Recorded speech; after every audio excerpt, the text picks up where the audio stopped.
Welcome back to the channel. My name's Steve. This is V-Twin Racing Channel. Just going to go through some updates on the old silver rubber mounted Sportster. As you can see, we got the well, I guess another Super D on the bike. This one is just the body and the throttle and the stuff I got.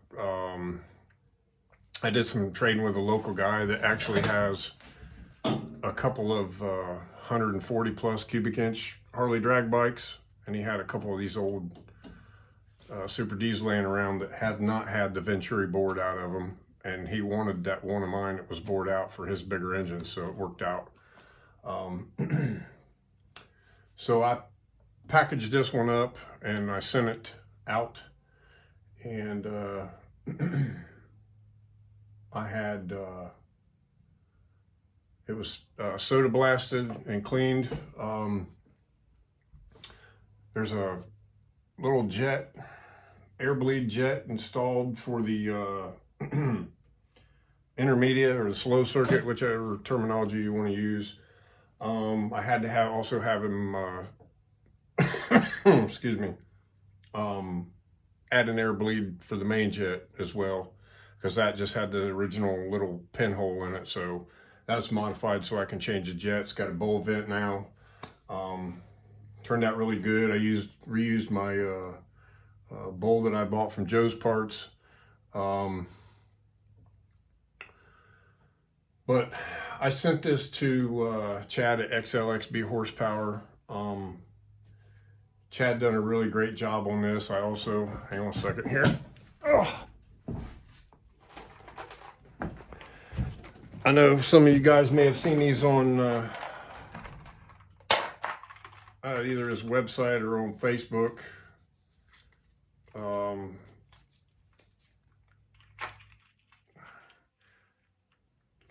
2, 3, 4, 5. So I think it's a 15 piece main jet kit for S&S's. Can't quote the price, I don't remember, don't know. But Chad would be more than happy to let you know.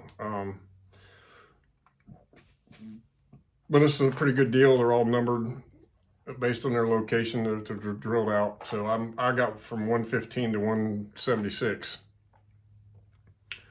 So that's a pretty broad range. And you can see I don't run a Thunderjet on my carburetor. It did have one, but I blocked it off right here. So I just run strictly on the main jet. But Chad did an amazing job on this carburetor. The turnaround was phenomenal. Customer service, what can I say? It's he's second to none, guys. If you haven't done any business with Chad, I really would encourage you to do so. If you've got something, I know he works on, it's not just Sportsters. I know he works on the big twins as well. So give him a holler. He's got real great trackside support. He's at most of the races that I go to. So, and he's been really helping me out, even though this isn't his engine package on here. He still has really tried to help me move in the right direction with this deal. So, secondly, the ignition. So this just came back from, I did send it to Daytona Twin Tech. What they found was most definitely my fault. So you have to plug this in. It has to be on the bike, has to have power on it. And you plug into a laptop, and because it has 2 rev limit knobs here, which would normally be for the your RPM limit. Well, this one is a T for 2-step, and it has these 2 knobs are used to set your 2-step RPM limit, and your high RPM limit you actually have to go in with a laptop and program it. So the whole time that we were fighting with carburetors, and keep in mind, this deal here was definitely would have been a problem even if I'd have got it to run going down the track and not breaking up, because it was just flat bored out too much for this little 77-inch motor. So either way, regardless, that still would have been a problem. Okay, the problem with the ignition. Whenever I thought I had my high limit entered into this thing, it was not the case, and it was reverting to a default setting, which was 3,000 RPM. So that's why I was breaking up going down the track, breaking up in the burnout box, just generally just breaking up. So I'm getting ready to reinstall it now. I don't know if I'll actually get this thing fired today. I gotta, from where I changed the oil tank, I still gotta put oil back in it. And what else do I gotta do to this thing? I think that's really about it. I gotta put some oil in it. But I have a lot of other things that I gotta get done as well. I still have to put a alternator on the motorhome. I have to, well, my van, which I've been using in the interim to tow the trailer with, decided it was going to kill both batteries. It has two batteries because it's diesel. Killed both batteries for a second time since March.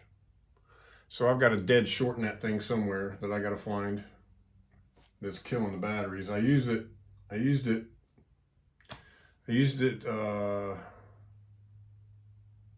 let's see, we went to Test and Tune at Farmington to take the OG to test it.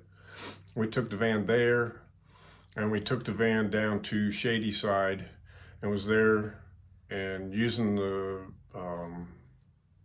USB plugs on the van all weekend, no problem, fired right up. Sat out in the backyard for 2 weeks and opened the back door and nothing, deader than a doornail. Killed both batteries down so low that a battery charger wouldn't even recognize them as a battery. So I had to get two new ones yet again.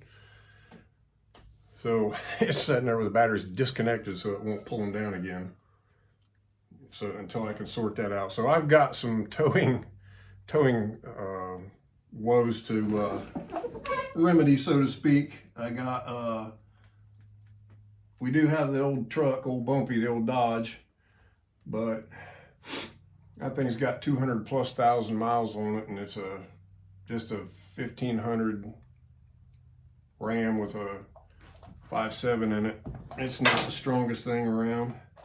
I mean, it will pull the trailer, but it's on the struggle bus, that's for sure. It does not like it. Does not like it, and I can go about 10 feet per tank of gas, so it's very hard on gas. So there's that. But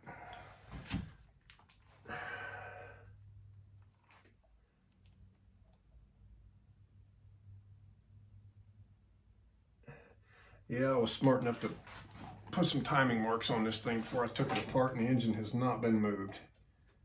So I don't have to go through that whole putting an indicator on it and on the front cylinder and all that shit again. So that's some good news right there. We don't have to fool with that and lock her right back down where it was.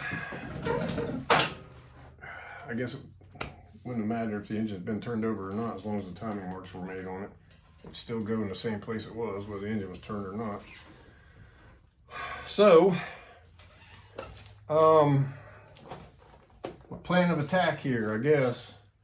I got to resolve my towing issues to an extent, I guess. I have to put a alternator on the van's usable. I just have to unhook the batteries if it's going to be sitting more in a day or two.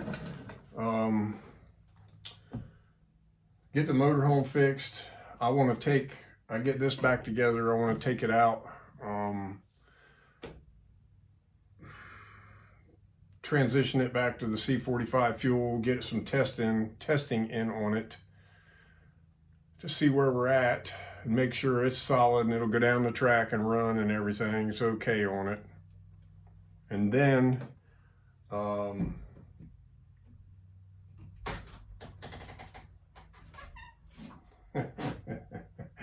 do you need, babe? Huh? I was gonna tell you I was here. Okay, I'm just talking to my friends. Yeah, my friends, all my friends. 2 or 3 of them. I don't got that stuff to make pasta. Do you want me to make half of it, or you want me to make all of it? Half of what? Like half of what it says, or you want me to make the whole thing? I don't care. Whatever. Okay. All right. All right. Sorry about that, y'all. Where was I? Oh yeah, get some. I want to get some testing done on this, and probably I'll try to go to Farmington and catch a testing tune there. I like that track. It's pretty laid back. Make sure my jetting's where it needs to be. Get a couple licks on it. Make sure it goes down the track good and hard, and it'll run. See if I can get a good time out of it, and then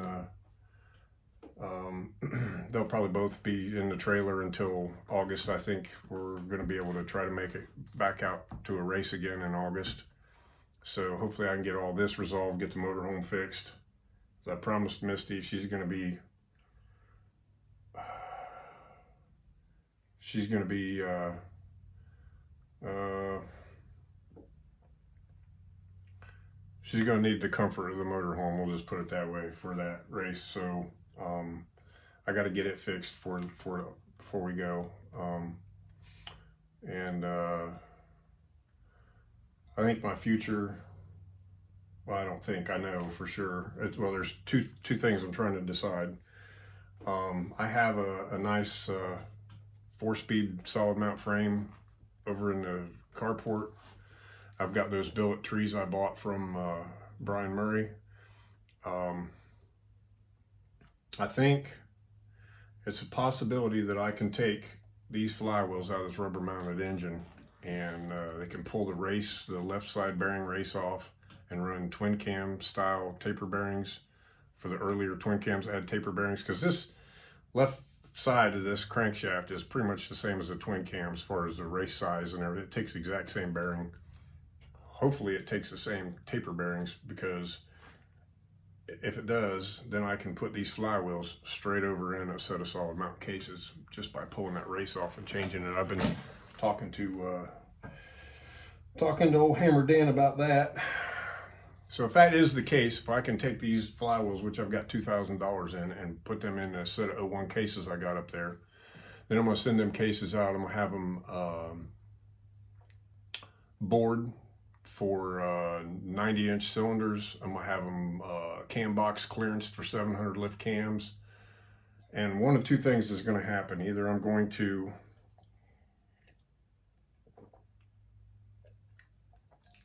take the majority of this and transfer it over to that 4-speed frame, which is lightweight, and I'm going to try to maintain still yet this bike, or some rendition of this bike, and a bracket bike. Or I'm going to take my OG bike and I'm going to tear it down to nothing, and I'm going to actually make it my non-bagger bike and only have just one bike. Take the best of both bikes and build one good bike, which would mean, I think either way, I got to build a swing arm, or I got to have somebody put a solid mount front end on this swing arm, and I can use it on a solid mount frame. I have to have this one modified because it was originally built for a solid mount. Somebody cut the front off of it and put this rubber mounted deal on the front of it. So I'm pretty sure that can be undone by the right guy. I just got to find somebody who wants to do it. So one of two ways I'm going to go with it. Either way, at the end of this season, the rubber mount will be no more. So I just, I could sell the entire engine off the OG for probably enough money to finance a good Twinster top end for a 90-inch and have a good competitive package that's light. This bike probably weighs 100 pounds more than the other bike, and it's just simply because the frame is slap full of cast iron and the engine cases are so much bigger. They got all that extra meat on them where the mounts go through them. It's just not upset about any of this. It's definitely been a learning experience. Expectation wise, I guess, if I get the 60 foots down where I need to, I'll still be about a half a second off the pace, probably, with this bike, even with it running right, for what it is. It's not a 90-inch motor. It has Hammer's max effort cylinder heads on it, okay? These are everything in the kitchen sink at these cylinder heads. So this was the top deal package I could get from Hammer Performance. But again, it is just a 77-inch motor. It is not a 90-inch motor. So I should have probably went with a 90, but still yet, I love those guys. I loved talking to them and dealing with them. They're great people out there at Hammer Performance. But, and they sell a lot of packages for street bikes. And I'm here to tell you, if you had this set up on a street bike, you would have a lot of fun riding it, because it would be a wheelie monger. It would be a ball. But for all-out competition in a class that's full of guys that have been doing it for 25 plus years, that have SA performance engines, the Steve Allstat stuff, this is not going to keep up with them. Even at 90 inches, it's not going to keep up with them guys, especially with this bike being 100 plus pounds heavier than anything else out there, at least 100 pounds heavier. So if I'm going to keep doing this, this has got to go. It's got to go. I thought I could get enough weight off of it to make a difference, but I just, at the end of the day, I don't think so. It's just, it's a great little bike. If I was just going to index race it, ran a 1020, 990, 1090, whatever, it'd be great for that. It wouldn't be a problem. Not trying to discourage anybody from racing a rubber mounted bike, for the love of God. I'm not, because if that's what you got, and there's a lot of positives to these engines as well. They really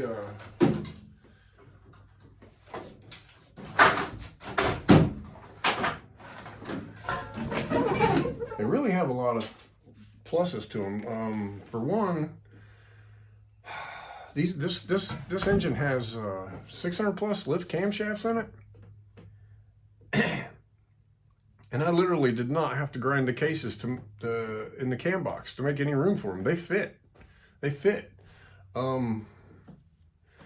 Downside, there's a bunch of downsides to them too, but I mean, mainly weight.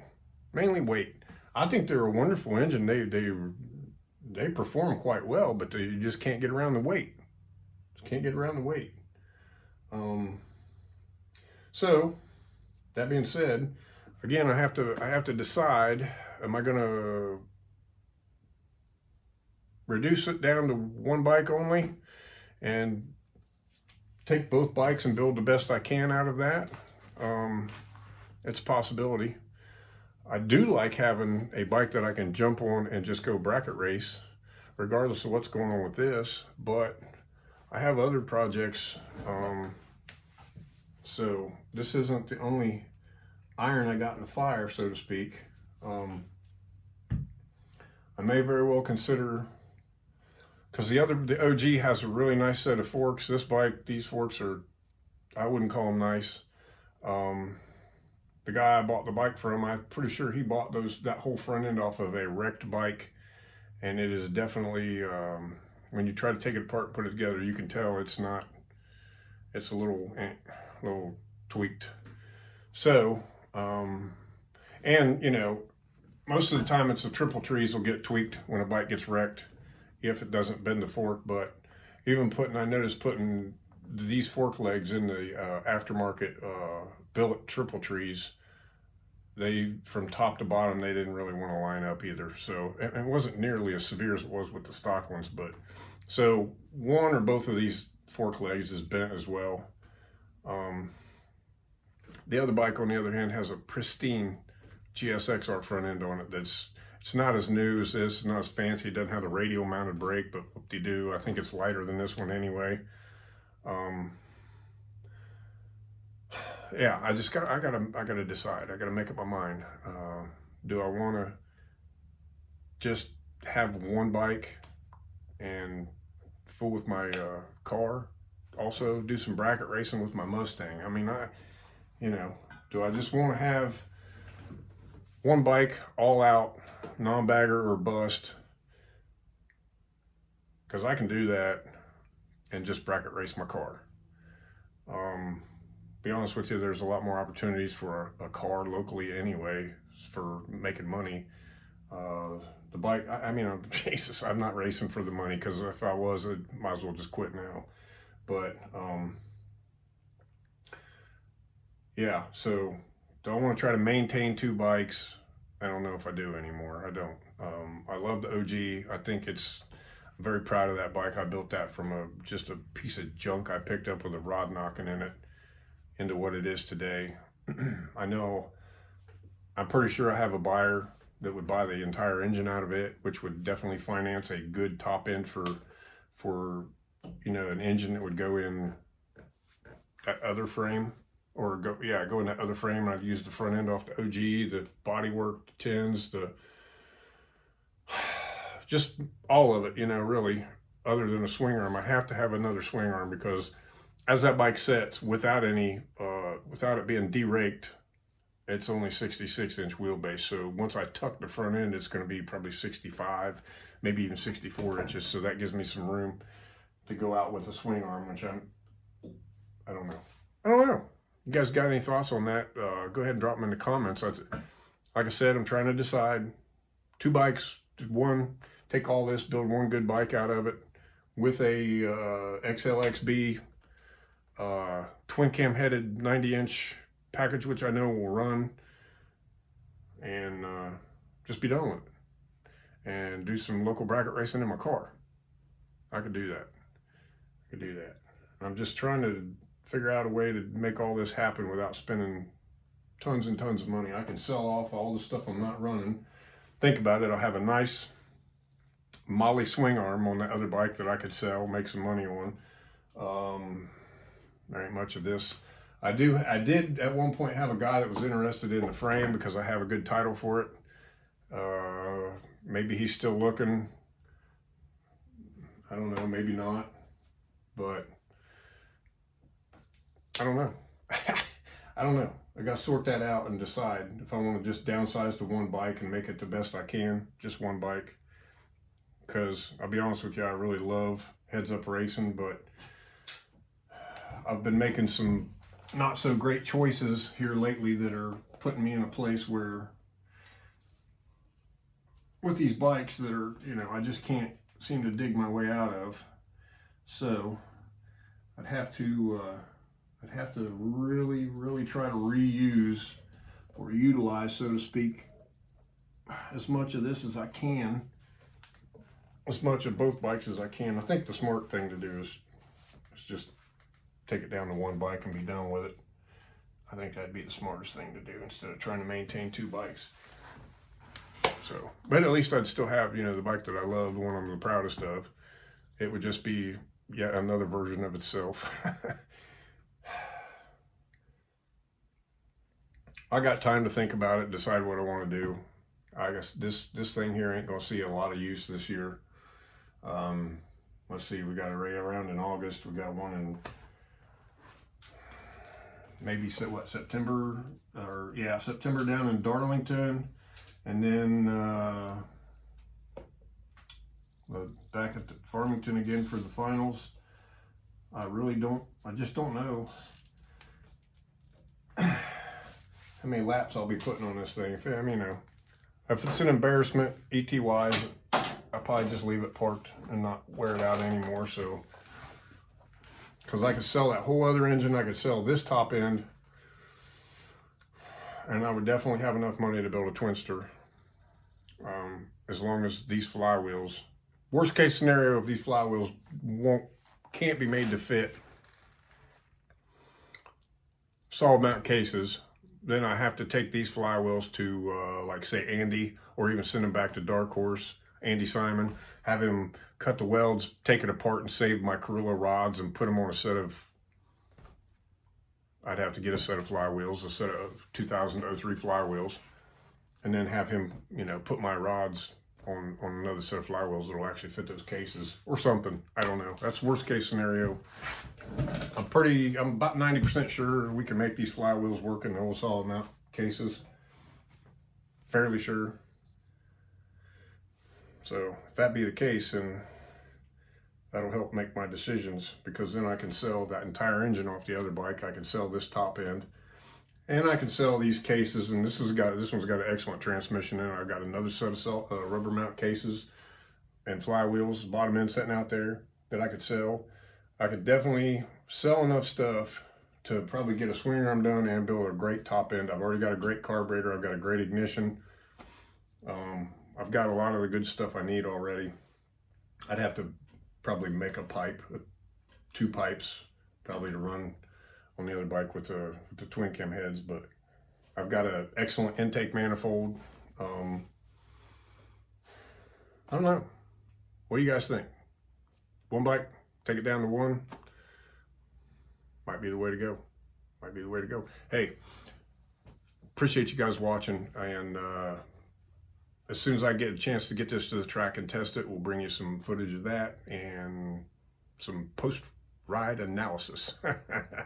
Have a good one. Thanks for watching. Don't forget to hit that like button, and if you haven't, please consider subscribing.